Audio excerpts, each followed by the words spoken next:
Bien le bonjour les amis, aujourd'hui on va parler d'un nouvel article, cette fois-ci on va parler des loups qui sont en chute libre en France, et donc comme quoi c'est un problème, hein, vu qu'on les a réintroduits à cause des problèmes de prédateurs qui manquaient, parce qu'on ne peut pas compter que sur la chasse, quitte à déplaire à certains.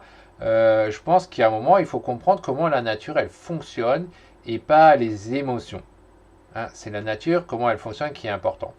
Alors avant de lire cet article, j'ai trois questions à vous poser. C'est est-ce que vous êtes pour la conservation des animaux, oui ou non?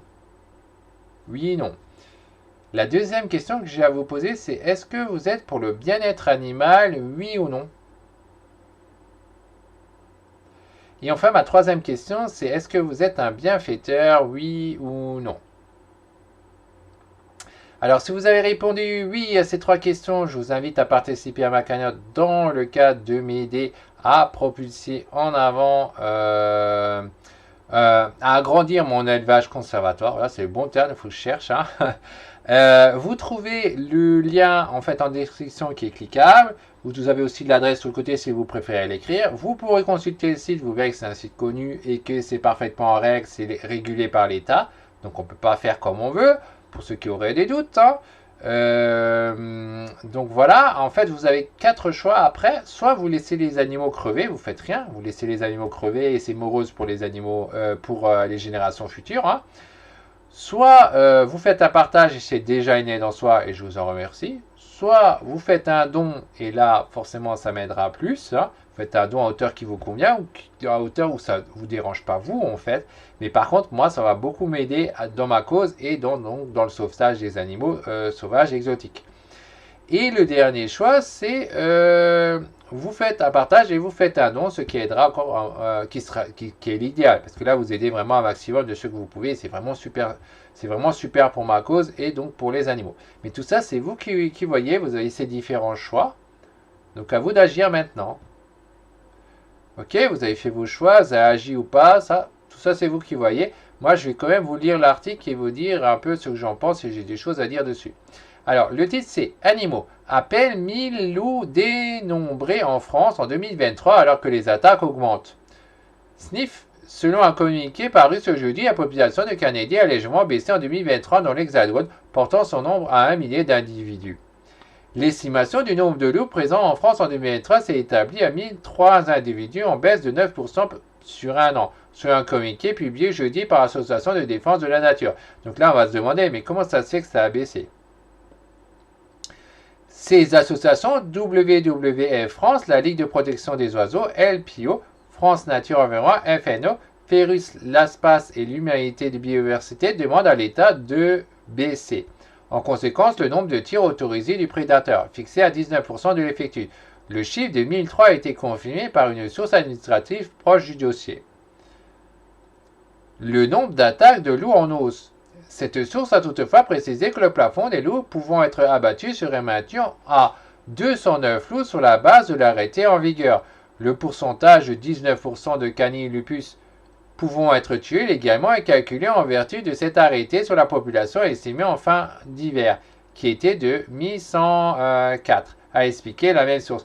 Par ailleurs, le nombre d'attaques de loups est en hausse au niveau national, a-t-elle fait savoir. Moi, je me demande, mais ils tirent, oui, sur 209 loups, mais c'est n'importe quel loup, quoi. Ils peuvent tuer les femelles enceintes, etc. Parce que, visiblement, pourquoi la population elle a baissé, c'est quand même bizarre. De la même façon, comment ça se fait que les hausses ont augmenté? Ça veut dire que les éleveurs d'animaux domestiques, ils laissent encore plus leurs animaux domestiques se promener dehors, dans la nature, là où ils n'ont rien à faire. Pour moi, tout animal domestique devrait être dans des milieux protégés, dans des milieux contrôlés, dans des milieux protégés. Ça n'a rien à faire avec les animaux sauvages, mais bon, ça, j'estime, c'est bien leur faute. Alors bon, ça a des coûts, oui, d'accord, mais bon, c'est aussi leur choix. On va lire la suite. Vendredi se tiendra une réunion du groupe national Loup GNL à Lyon. Il s'agit d'une instance consultative rassemblant élus, représentants du monde agricole, bergers, chasseurs, espaces protégés, administration et associations de protection de la nature. Les ONG avec laquelle apportent en septembre, jugeant inacceptable le nouveau plan national Loup 2024-2029. Une espèce strictement protégée. Ce plan prévoit notamment un accompagnement renforcé des éleveurs face à la prédation de leur bétail, des tirs facilités du carnivore ainsi qu'une refonte de l'actuel système de comptage de loups. En réalité, une estimation établie par l'Office français de la biodiversité OFB à partir d'indices, traces, hurlements, analyses génétiques, etc. Les chiffres rendus publics jeudi se basent sur l'ancienne méthode. Après avoir été exterminé en France, le loup est réapparu au début des années 1990 en traversant les Alpes depuis l'Italie et ses rangs ont progressivement grossi aux grandes dames des éleveurs qui ont déploré plus de 12 000 bêtes attaquées en 2022. Bon, encore, je reviens là-dessus. Ces éleveurs d'animaux domestiques, qu'est-ce qu'ils ont fait comme protection pour éviter que leurs bêtes se font attaquer? Ils vont se plaindre, oui, d'accord, c'est compréhensible. Mais ils ont fait quoi pour éviter? C'est normal que le loup va attaquer les proies les plus faciles. Et moi, dans ma posture de conservateur, j'estime que les animaux domestiques ne sont pas du tout en danger. Au contraire, il y en a trop. Hein, en quelque sorte, il y en a trop, donc c'est pas directement un problème, à part pour eux, du fait que ça leur nuit forcément financièrement, et c'est logique.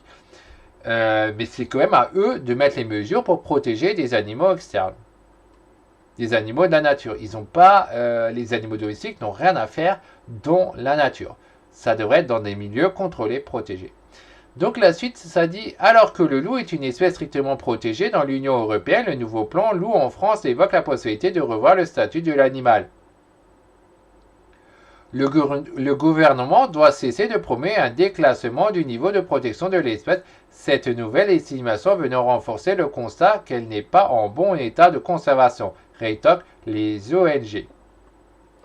Donc voilà ce que ça dit pour cet article. Bah, effectivement, hein, c'est pas, ils sont à peine 1000, donc c'est quoi? Si on voulait le classer à l'échelle française, du coup, ce serait classé vulnérable, hein. Donc c'est vraiment pas bon. Tant qu'il n'y en a pas au moins 10 000, on va dire ouais, 10 000 c'est beaucoup, oui, mais 10 000 ça permet d'assurer l'espèce, comme quoi elle va pas s'éteindre. Donc voilà, pour l'instant, leur état est quand même assez malheureux. Donc voilà pour cet article. Alors je vous rappelle, pour pouvoir